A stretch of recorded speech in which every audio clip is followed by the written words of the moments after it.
Hey everyone, how's it going? It's SkullMountainFanboy. So, this is my first voiceover on this channel, which is pretty cool, but also, this might be the first video that you're seeing of mine, because I haven't made that many videos, and it's good if you're seeing this video, because this is the start of a new series. So, this series is called Underrated and Overrated. Basically, I'm going to be talking about the underrated rides and the overrated rides at parks that I've been to. First park I'm going to be doing is Cedar Point, because obviously Cedar Point is probably the most popular park in the country, maybe even the world. I'm not really sure about that, but it's very popular. It's a very popular park, and it's very well known because it has a lot of great rides. So that's why I'm doing Cedar Point specifically for the first episode. And if you guys want any more episodes of different parks, just leave a comment below, and I'll get back to you if I've been to that park, because I'm only doing parks that I've been to, because otherwise it would kind of be not fair, because I would just kind of judge the ride before I rode it. So yeah, I've been to Cedar Point, and I rode every single ride there except for Wilderness Run. I meant every single coaster there. I didn't ride every single ride there, but yeah, I think I got a good feel of each ride, and I'll talk about it in this video. So the first underrated ride is Gatekeeper. So Gatekeeper is like kind of hated on because people call it forceless a lot, and I completely disagree. First of all, I always have grayed out on this ride at the bottom of the drop, simply because it's just such an intense moment. So it's not forceless, and there also are some moments that are more intense than others. Like, obviously there are some moments that aren't totally intense, like the barrel rolls. Those aren't going to be intense. It's pretty much impossible for those to be intense. Those are supposed to be graceful, and Gatekeeper's supposed to be a graceful ride. But calling it forceless is an exaggeration, because it is not forceless. Also, I love how this ride flows. I love that it's a wing coaster. My favorite personal seat is the front right outside seat, because I think you have some better. First of all, I think the drop is better on that seat, but also you just feel a little bit more free, and the keyholes are a little bit more intense for whatever reason. So yeah, I like the right outside seat better. But any seat on this ride is good, because this is just a good ride, and I think that it's a little bit overhated, and that's why I'm calling it underrated. So next coaster is Blue Streak. So Blue Streak is an older ride. It's the oldest ride at the park, and basically this ride is rough, and I feel like people don't talk about it that much for being rough.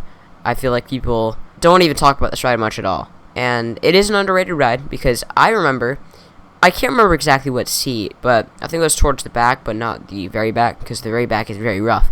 But I was out of my seat the whole ride, or at least the whole second half. I was out of my seat, and I just remember smiling so much, because if you're a smaller person, the lap bars on that ride don't come down all the way, so really the only thing holding you in is the seat belts. So I was just out of my seat the whole time, and the only thing really holding me down was the seat belt. So that was pretty cool. I just love this ride so much. Even though it's not the smoothest ride ever, I just love riding it. So the next underrated ride and the last underrated ride is Valor. So Valor is interesting because, first of all, it's my only dive coaster that I've ridden. But also, when I got off of Valor, I was kind of like, what just happened?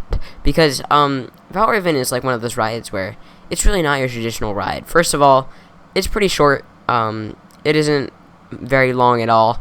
It's not as long as like Millennium Force or even Blue Streak. It's a pretty short ride. But one part of this ride that packs a big punch is that drop. Sitting in the front seat of that drop and getting hung over it is incredible, because it's a 90-degree drop. It's a pretty tall drop too. It's just amazing. I love that drop, and I feel like people don't talk about that enough. Even though dive coasters, really the only part going for them are the drops, I still feel like people don't talk about the drop on Valor enough, because they always talk about that roll at the end, and gotta be honest, that roll is overrated. I've ridden a lot better rolls on other rides, such as Impulse at Knoebels or Hydrus at Casino Pier. Those are good rolls, but Valor's roll, not so much. I think it's just mediocre. But yeah, this drop is one of the best drops I've ever experienced, out of I think 85 credits. So yeah, I really like the drop on this ride, and not that the whole ride is underrated, because I think that this ride kind of gets what it deserves, but that drop isn't talked about nearly enough as it should be. So now we're going to move on to the overrated rides. And let me just confirm that I do not hate any of these rides. Actually, there's one ride that I kind of hate, but the other two rides on the overrated list I don't hate. I just don't think that I just think that people talk about them too much. So the first ride is Rugaru. This is the only ride on the overrated list that I hate, because Rugaru, it's not like it's liked, but people never talk about how rough this ride is. It's just so shaky, and I feel like it just never stops being shaky.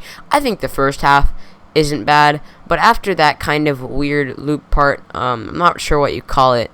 It's the element before the incline loop, where it's just kind of like a turnaround. After that, it just gets really bad.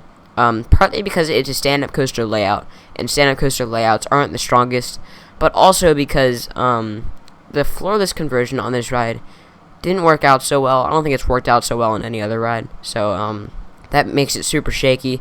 So overall, this ride is not very good. Not much else to say, except I feel like the reason why I'm calling this overrated is because people just don't ever stress enough how much this ride hurts. Plus, the restraints are bad. They're harder foam than usual, which is like a really weird complaint, but it's the truth. So yeah, that's why I'm calling this ride overrated. I'm not implying that people like this ride a lot, but people don't talk about how bad this ride is enough. So next ride is going to be kind of controversial, because a lot of people call this ride underrated. Gemini. So why am I calling this overrated? Well, I feel like in the past few years, after people like Coaster Studios visited Cedar Point, and he started saying that Gemini was underrated, people just started also saying that, and everyone now is like, oh yeah, Gemini's a fun ride, I think it's underrated. I'm calling this overrated because when I went, I was expecting a ride with airtime. I was expecting it to be pretty smooth, and I guess there's a little bit of those things. Like, it's not a rough ride, but it's a little bit jerky in some spots, and the trims really kill it, and there isn't a ton of airtime. I don't remember getting very good airtime at all on this ride. It's not like people love this ride too much, 'cause I see where people are coming from, but I feel like it was a little bit overhyped for me, because I feel like people were all like, oh yeah, Gemini's a fun, solid ride, and it's definitely underrated. And I think that it's a good ride, but I think that people talk about it a little bit too much now, so it really just gets what it deserves now. I wouldn't call it underrated anymore. So yeah, I wouldn't really call that ride overrated, but it is talked about too much, making it a little bit overhyped. So last ride is kind of obvious, Millennium Force. This is one of the, according to a lot of coaster enthusiasts, this is one of the most overrated rides of all time, and I believe it because this ride doesn't really do that much. Yeah, it's fun to be going. It is fun to go fast, and there are a few airtime moments on this ride. There's only really like 3, but for the length and speed that this ride has, I feel like they didn't use the layout to their advantage. You know, because they really do all the same elements over and over. Turn, another turn, airtime hill, another turn, straight track, another turn. It's just kind of stupid how much they overuse the elements that they have on this ride. And this ride has so much potential. It's 300 feet tall, which is taller than most rides on the planet. It's huge. That airtime hill I can see from anywhere in the park. So this ride could have easily been my number 1 if they had just used the layout to their advantage a little bit better. And keep in mind that even though this ride was built 18 years ago, this ride was still built around the time when rides like Superman the Ride at Six Flags New England were built.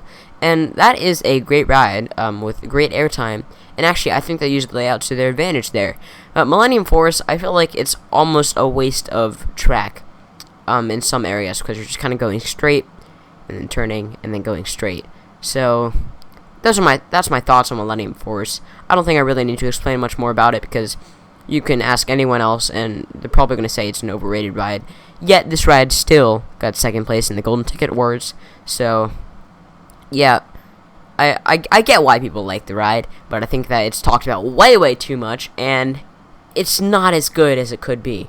So thanks for watching this video. I hope you enjoyed. This is like my first serious video on this channel, and yeah, If you liked the video, make sure to leave a like, and leave a comment, again, if you have any parks that you want me to do. And I'll see you in the next video. Bye.